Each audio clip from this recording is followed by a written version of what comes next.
pelajar jurusan Ijazah Sarjana Muda Sains Perubatan dan Kesihatan daripada OUM Alostar, pelajar semester 5. Okey, hari ini saya ingin melakukan satu presentation ataupun pengajaran, memberi pelajaran pengajaran yang untuk subjek NBMH 4143. Okey, subjek NBMH 4143 ni adalah merupakan teaching for healthcare personnel. Okey, kita tengok. Okey, tajuk untuk yang hari ini ingin saya kongsikan untuk semua adalah mengenai kebersihan tangan. Okey, objektif pembelajaran ni sebagaimana yang kita tengok pada slide yang di atas ni, kita tengok. Okey, kita ingin memberikan satu kepahaman kepada pelajar dan semuanya adalah jangkitan yang berkaitan dengan penjagaan kesihatan, peranan tangan dalam penyebaran kuman, dan cara-cara pembersihan tangan dan 5 moment dalam utama pembersihan tangan. Okey, situasi bila sepatutnya melakukan pembersihan tangan dengan sabun dan air, dan bila kita ingin melakukan pembersihan tangan menggunakan produk berasaskan alkohol. Okey, dan juga 6 langkah atau 7 langkah pembersihan tangan. Okey, apakah yang dimaksudkan dengan jangkitan yang berkaitan dengan penjagaan kesihatan? Okey, jangkitan yang bermula daripada semasa pesakit sedang dirawat di hospital, di rumah sakit atau hospital ataupun pusat-pusat kesihatan lah. Okey, jangkitan termasuk dengan jangkitan yang diperoleh oleh para pesakit sewaktu bertahan di hospital dan hanya mula nampak selepas mereka discharge daripada hospital lah.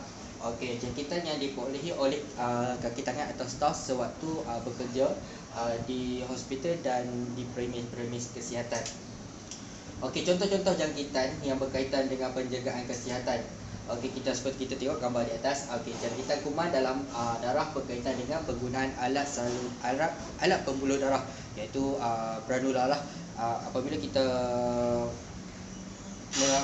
memberikan granula ataupun kepada pesakit, kita seharusnya kita tahu apabila kita salah dalam langkah-langkah pemasangan granula, dia akan boleh menyebabkan seorang pesakit tu terkena pada thrombophlebitis lah, iaitu menyebabkan jangkitan pada tempat yang kita pasang granula tersebut.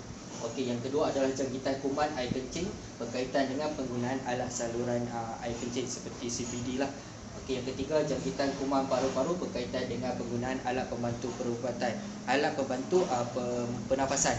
Okey, sebagai contoh kita tengok pada CPAP, BiPAP, ventilator dan sebagainya lah. Jika kita tidak menjaganya dengan sempurna, ia boleh menyebabkan dia berlaku jangkitan kepada pesakit yang akan menggunakan selepas itu. Okey, jangkitan kuman di kawasan luka bekas pembedahan lah. Okey, andai kata kita melakukan salah satu prosedur seperti dressing, toilet and suture, in case kalau kita tak menggunakan hand hygiene yang betul, dia boleh menyebabkan jangkitan pada badan kita ataupun kuman pada tangan kita, dia berjangkit kepada pesakit, dan secara tak langsung dia akan boleh menyebabkan luka pada pesakit tersebut akan bertambah lagi teruk disebabkan jangkitan daripada kuman lah. Okey, apakah kesan jangkitan kuman yang berkaitan dengan penjagaan pesakit kepada keselamatan para pesakit? Okey, jangkitan kuman berkaitan dengan penjagaan pesakit berlaku di seluruh dunia, tak termasuk dengan negara-negara maju yang ada di dunia ini lah, disebabkan dengan tidak mengamalkan hand hygiene yang betul. Sebab kos untuk kita rawat balik dengan jangkitan kuman ini adalah tinggi lah. So secara tak langsung dia akan merugikan termasuk kepada negara-negara maju yang ada sekarang ni. Okey, di negara-negara maju ia merumitkanlah, bagaimana saya cakap tadi, dia akan memberikan rawatan kos yang tinggi. So secara tak langsung dia akan menjejaskan pada negara tersebut, walaupun dia dari bidang kesihatan atau bidang lain. Okey, yang ini dia macam saya cakap tadi, yang menyebabkan penderitaan fizikal dan moral kepada pesakit. Okey, kita tengok pada macam saya cakap tadi, pesakit yang kita lakukan dressing ataupun toilet and suture. So dia expect pada kita bila kita buat satu prosedur kat dia ni, dan dia expect luka depa akan sembuh dengan cepat. Tapi disebabkan kecuaian daripada kita sendiri, secara tak langsung akan menyebabkan pesakit tu dia akan down moral. Apabila tengok luka dia makin lagi worsening lah, atau makin lagi teruk. Okey, macam saya cakap, kos yang tinggi dalam sistem penjagaan luka. Okey, menggunakan sumber-sumber yang boleh digunakan dengan lebih baik pada langkah-langkah pencegahan atau keutamaan yang lain. Okey, apakah peranan tangan dalam penyebaran kuman? Okey, kita tengok kuman yang boleh menyebabkan jangkitan terdiri daripada virus, kulat, parasit dan juga bakteria. Okey, secara tak langsung, yang mana kita tengok pada hari ini atau pandemik COVID-19, jika kita tidak mengamalkan pembersihan tangan yang dengan betul, secara tak langsung dia boleh menyebabkan transmisi kepada pesakit yang lain ataupun kepada individu yang lain lah. Okey, jangkitan kuman berkenaan boleh disebabkan oleh kuman yang memang sudah berada di kulit para pesakit, kuman yang dijangkiti dari pesakit lain atau staf kesihatan, atau dari persekitaran pesakit. Okey, dalam banyak-banyak tempat di badan kita, kita kena ingat tempat yang paling utama yang boleh menyebabkan dikena jangkitan adalah pada tangan. Sebab tangan ni kita menggenggam, menyentuh, memegang. So 3 benda ni bila kita melakukan secara tak langsung, dia menyebabkan kuman tu dia akan melekat pada badan kita, pada tangan kita lah. Okey, yang pada slide ini kita tengok, jika pembersihan tangan tidak dilakukan, kuman-kuman yang berada di tangan para pekerja kesihatan boleh tersebar dari satu pesakit ke pesakit yang lain, satu kawasan badan seorang pesakit ke kawasan badan lain pesakit yang sama, persekitaran pesakit ke pesakit ke persekitaran pesakit. Okey, risiko jangkitan kuman yang berpotensi membawa ancaman berlaku pada bila-bila waktu semasa penjagaan para pesakit dan atau apabila mempunyai alat saluran darah macam granula, alat saluran air kecil CBD dan alat saluran pernafasan CPAP, BiPAP, ventilator dan sebagainya lah. Okey, peranan kebersihan tangan dalam penjagaan jangkitan kuman berkaitan dengan penjagaan pesakit. Okey, kita masuk pada sejarah sikit. Pada tahun 1846 dikenali sebagai Ignaz Samuel Wyss, iaitu bapa kepada kebersihan tangan. Pada waktu ni baru dia sedar bahawa pembersihan tangan menggunakan cecair limau yang mengandungi klorin boleh mengurangkan kadar kematian para ibu yang baru melahirkan anak, dan boleh elak daripada jangkitan kuman streptococcus lah. Okey, kita tengok pembersihan tangan adalah sebahagian daripada langkah berwaspada asas ataupun kita panggil standard precaution, dan langkah berwaspada berasaskan cara penyebaran iaitu transmission based precaution, dan yang terakhir adalah pakej pencegahan ataupun bundle of care. Okey, apakah cara pembersihan tangan? Okey, kita boleh melakukan pembersihan tangan dengan 2 cara.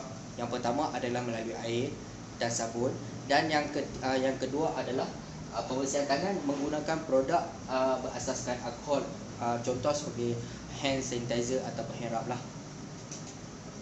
Okey, bilakah kita melakukan pembersihan tangan dengan air dan sabun, dan bilakah pula menggunakan produk berasaskan alkohol?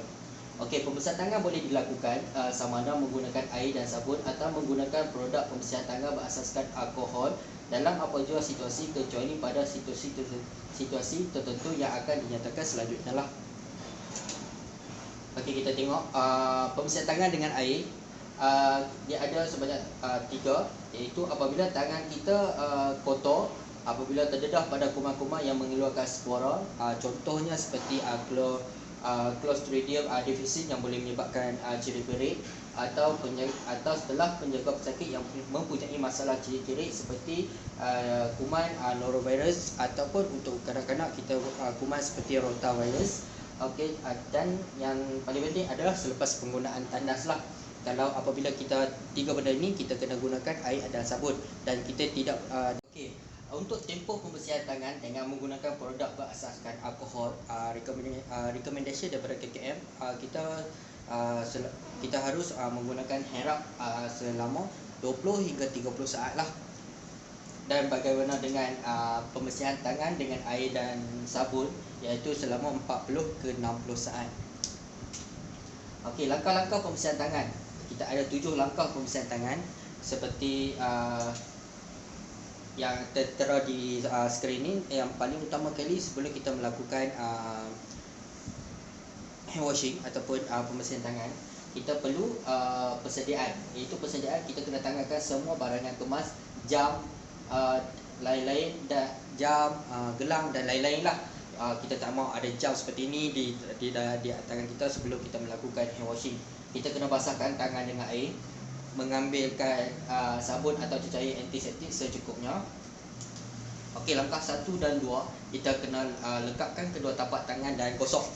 Kita dah gosok, lepas tu lekapkan tapak tangan kita ke atas dan kita kena konyol macam ni.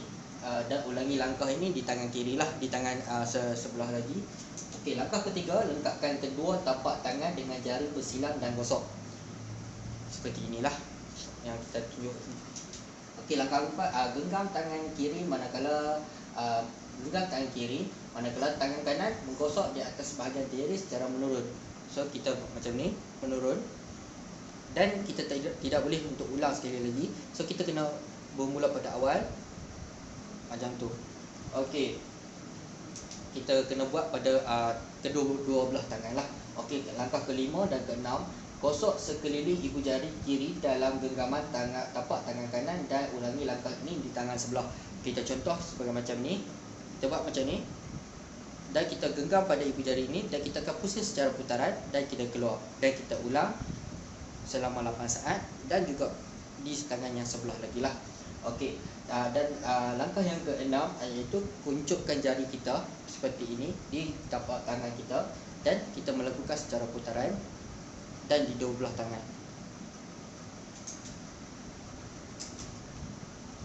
Okey, langkah 7 yang terakhir, kita gunakan di pergelangan tangan kita lah.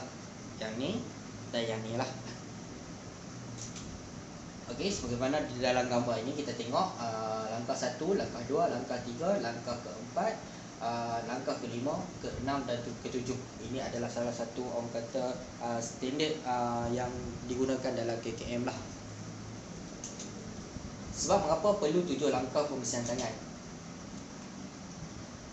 Okey, sebab terdapat kawasan tangan yang sering terlepas dari pembersihan. Seperti mana yang kita tengok, pada kawasan ini adalah yang paling banyak sekali kita terlepas dalam apabila kita melakukan pembersihan tangan. Dan yang biru gelap di atas ni, di sini dan di sini. Yang ini adalah bahagian yang kerap terlepas dari pembersihan tangan, dan yang ini adalah bahagian yang kurang terlepas apabila kita melakukan pembersihan tangan lah. Okey, bilakah kita perlu untuk melakukan pembersihan tangan? Seperti mana kita tahu, kita ada satu guideline atau yang perlu kita ikut, iaitu yang dikenali sebagai 5 moment. 5 moment ataupun 5 waktu utama dalam pembersihan tangan. Dan kita perlu ingat 2 sebelum, 3 selepas. 2 sebelum, 3 selepas. Sekali lagi, 2 sebelum, 3 selepas. Apa yang sebelum dan apa yang selepas kita tengok. Okey, kita tengok sebelum 2 sebelum, 1, 2 sebelum menyentuh pesakit, sebelum melakukan prosedur bersih ataupun aseptik, dan yang ketiga selepas risiko pendedahan cecair badan, yang keempat selepas menyentuh pesakit, dan yang kelima selepas menyentuh persekitaran pesakit. Okey, yang ini adalah untuk pesakit yang berkerusi roda, sebelum menyentuh pesakit, sebelum melakukan prosedur aseptik ataupun bersih, selepas risiko terdedah pada cecair badan, selepas menyentuh pesakit, selepas menyentuh persekitaran pesakit lah. Dia sama sahaja tapi bergantung pada situasi. Ini pada kanak-kanak. Dan paling penting, sebelum kita menyentuh pesakit ataupun kanak-kanak, di mana-mana sekalipun, di ward ataupun di NICU yang kita sudah maklum pengalaman yang kita tengok, sebelum kita menyentuh baby ataupun kanak-kanak, paling utama sekali kita kena hand washing dulu ataupun hair up. Kenapa? Disebabkan mereka adalah individu yang mempunyai antibody yang lemah lagi lah. So kita boleh mengelakkan mereka daripada terkena jangkitan daripada kuman yang berada di tangan kita. Okey, kenapa 5 waktu utama pembersihan tangan ini diadakan? 5 waktu ini berhubung kait dengan waktu-waktu semasa penjagaan pesakit yang mempunyai risiko penyebaran jangkitan kuman. 5 waktu ini adalah waktu-waktu yang diperhatikan semasa pemantauan pembersihan tangan lah. Okey, waktu pertama sebelum menyentuh pesakit, bila cuci tangan sebelum menyentuh pesakit apabila hendak mendekati pesakit. Kenapa? Untuk melindungi pesakit dari dijangkiti daripada kuman daripada kita sendiri. Okey, ini contoh-contoh aktiviti yang kita guna, contoh-contoh aktiviti lah sebelum menyentuh pesakit dengan apa cara sekalipun. Yang pertama, berjabat tangan. Pada pandemik COVID-19 ni kita memang tidak boleh berjabat tangan dengan mereka lah. Okey, menolong pesakit yang bergerak, rawatan fisioterapi, menyentuh alat-alat yang berhubung dengan pesakit, seperti granula macam CBD dan sebagainya lah. Lepas tu sebelum menyentuh, membantu pesakit melakukan penjagaan diri. Sebelum ni kita tengok yang ni banyak berlaku di ward lah, seperti memandikan pesakit, mengenakan pakaian pesakit, memberuh rambut pesakit, mengenakan alat bantuan peribadi pesakit seperti cermin mata lah. Okey, ini sebelum melakukan sebarang aktiviti pemantauan terhadap pesakit.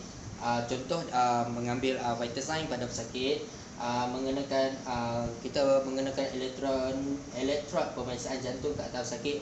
Contoh seperti kita ingin membuat ECG, sebab ECG tu kita guna pada banyak orang. So kita paling penting kali kita nak memastikan elektrod tu berada dalam keadaan yang bersih. Elektrod tu memang selalu dibersihkan, dan untuk mengelakkan jangkitan kuman kat situ terkumpul, kita perlu membasuh tangan, dan kita mengelakkan kuman kita pindah ke elektrod tu, dan elektrod tu pindah kepada pesakit. So kita kena selalu bersihkan elektrod, dan kita perlu bersihkan tangan selalulah. Okey, sebelum melakukan sebarang aktiviti rawatan pesakit secara luaran, seperti mengenakan alat oksigen pada pesakit, mengenakan alat bantuan mencegah kebocoran pada pesakit, termasuk alat saluran air kencing lah. Okey, sebelum penyediaan dan pemberian ubatan pada pesakit, contoh pemberian ubatan seperti nebulizer dan sebagainya lah. Sebelum melakukan sebarang penjagaan mulut pesakit dan pemberian makanan kepada pesakit, ini selalu banyak dalam ward lah, menyuapkan makanan kepada pesakit, memberuskan gigi atau gigi basuh pesakit. Ini gambar-gambar yang kita tengok. Okey, sebelum prosedur melakukan prosedur bersih ataupun aseptik, bila cuci tangan sejurus sebelum menyentuh kawasan kritikal yang mempunyai risiko jangkitan kuman tinggi kepada pesakit. Kenapa? Untuk melindungi pesakit daripada dijangkiti kuman yang membahayakan, termasuk kuman yang terdapat pada pesakit itu sendiri daripada memasuki badan pesakit berkenaan lah. Okey, yang ni contoh kita tengok pada contoh-contoh dia: pengambilan darah pesakit, pengukuran gula ataupun pengukuran gula dalam darah pesakit, contoh seperti penggunaan mesin glukometer, penggunaan gas dalam darah pesakit, sebarang suntikan bagi pesakit, ubat suntikan, pemberian makanan melalui alat saluran pemakanan rice tube, dan penyediaan troli perubatan lah. Dan sebelum pemberian ubatan yang pendedahan dengan mata, hidung, mulut dan alat sulit pesakit, sebelum memberuskan gigi pesakit, sebelum memberikan ubat titik mata kepada pesakit, selalu kita akan gunakan yang ni di klinik mata dan klinik kesihatan juga ada. Sebelum pemberian ubatan yang dimasukkan melalui tubuh pesakit, contoh seperti kita ingin memasukkan PCM kepada pesakit lah, sebelum pemberian ubatan yang diberikan melalui farah pesakit lah. Okey, ni sebelum menyentuh alat saluran dalaman pesakit. Okey, sebelum prosedur yang berkaitan dengan alat saluran pernafasan, penyudutan saluran pernafasan seperti suction, alat saluran air kencing, alat saluran usus seperti kolostomi, alat saluran darah, dan penyudutan cecair-cecair badan lah. Lepas tu kedua, iaitu sebelum apa jua pemeriksaan, rawatan dan aktiviti penjagaan pesakit di mana berlaku penyentuhan kulit yang terdedah atau mata, hidung, mulut atau alat sulit pesakit. Ini seperti kita melakukan dressing, iaitu pembalutan luka pesakit, rawatan kulit pesakit yang mengalami kebakaran. Okey, prosedur pembedahan, pemeriksaan tubuh pesakit, pemeriksaan dan prosedur dalaman ONG lah, pemeriksaan lelangi kanak-kanak yang baru lahir. Okey. Okey, waktu ketiga iaitu selepas risiko pendedahan cecair pesakit. Okey, kita tengok ni bila Cuci tangan sejurus setelah selesai tugas yang melibatkan pendedahan kepada cecair pesakit. Contoh pengambilan urin pada urine bag pesakit lah. Kenapa? Untuk melindungi diri kita dari dijangkiti kuman dan melindungi persekitaran dari dicemari kuman dari pesakit berkenaan. Okey, ini selepas mana-mana aktiviti waktu kedua. Kita tengok pada yang tadi lah, pada waktu kedua kita tengok tadi. Okey, selepas mana-mana aktiviti yang berpotensi menyebabkan pendedahan kepada cecair badan, seperti menyentuh botol air kencing, pendedahan kepada kahak secara langsung atau tidak langsung, menyentuh botol spesimen atau sampel patologi. Ini adalah selalu pada yang berlaku di lab lah, di makmal. Membersihkan gigi basuh pesakit, membersihkan najis atau muntah selepas menyentuh alat saluran air kencing, drain ataupun pesakit. Okey, yang ni selepas mana-mana aktiviti yang berpotensi menyebabkan pendedahan kepada cecair badan. Contoh yang kita sentuh seperti darah, air liur, lendir, air mani, air mata, tahi telinga, air susu ibu, air kencing, najis muntah, air otak, sampel tisu badan, cecair faraz, tulang sumsum, nanah ataupun empedu. Okey, waktu yang keempat selepas menyentuh pesakit. Okey, selepas menyentuh pesakit ni bila cuci tangan semasa meninggalkan pesakit setelah menyentuh pesakit berkenaan. Kenapa? Untuk melindungi diri kita dari dijangkiti kuman dan melindungi persekitaran dari dicemari kuman dari pesakit berkenaan lah. Okey, ni contoh-contoh waktu keempat selepas menyentuh pesakit, seperti mana yang ada tadi, itu macam berjabat tangan, mengusap dahi kanak-kanak, setelah membantu pesakit melakukan aktiviti-aktiviti pencegahan diri, setelah menggunakan alat oksigen pada pesakit, selepas kita ambil batasan pada pesakit, setelah mengambil tekanan darah pesakit, setelah membuat pemeriksaan terhadap pesakit. Okey, waktu kelima, iaitu yang terakhirlah selepas menyentuh persekitaran pesakit. Bila cuci tangan setelah menyentuh apa jua barangan atau perabot di sekeliling pesakit walaupun tanpa menyentuh pesakit, setelah meninggalkan persekitaran pesakit berkenaan. Kenapa? Untuk melindungi diri kita dari dijangkiti kuman yang mencemari permukaan atau barangan di sekeliling pesakit dan melindungi persekitaran lain dan dari dicemari kuman dari pesakit berkenaan. Okey, ini contoh-contoh yang kita tengok seperti katil, cadar, bench tea, logo pesakit, button yang untuk memanggil nurses, alat remote control TV yang berada di ward, barangan peribadi pesakit, suis lampu dan juga kerusi. Okey.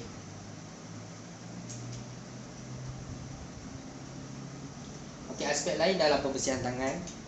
Okey, faktor-faktor yang dikaitkan dengan peningkatan jangkitan tangan dicemari oleh kuman yang boleh membahayakan seperti pemakaian cincin dan atau barang kemas yang lain, kuku yang diwarnakan, kuku yang panjang, penggunaan kuku basuh dan keadaan kulit yang rosak.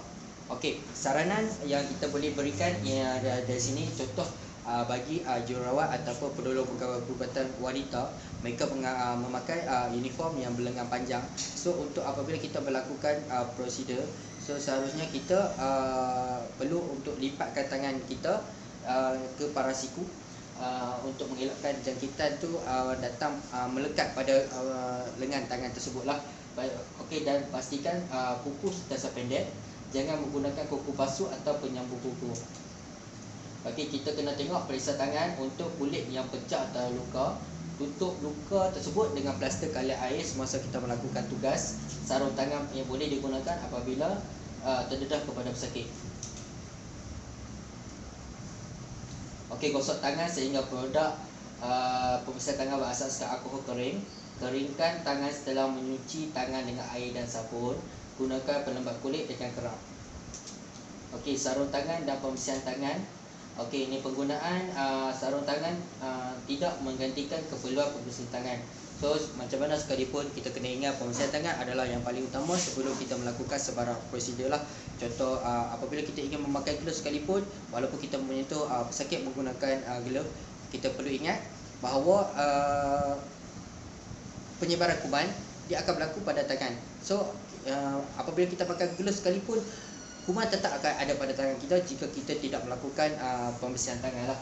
Okey, lakukan bersiap tangan sejurus sebelum memakai sarung tangan, macam yang saya cakap tadi lah. Okey, jangan gunakan sarung tangan yang sama kepada pesakit yang lain lah. Anda kata kita memakai pada sarung tangan tu pada pesakit A, kita tidak boleh pakai sarung tangan yang sama ke pesakit B. Sebab bila kita pakai itu, kita takut dia akan terkena pada jangkitan silang lah pada pesakit tersebut. Okey, jika hendak menyentuh bahagian badan pesakit yang bersih, gunakan sarung tangan yang baru jika sudah menyentuh kawasan badan pesakit yang sudah tercemar. Okey, lakukan pencucian pembersih tangan setiap kali selepas menukar sarung tangan. Lakukan pencucian tangan sejurus selepas menanggalkan sarung tangan.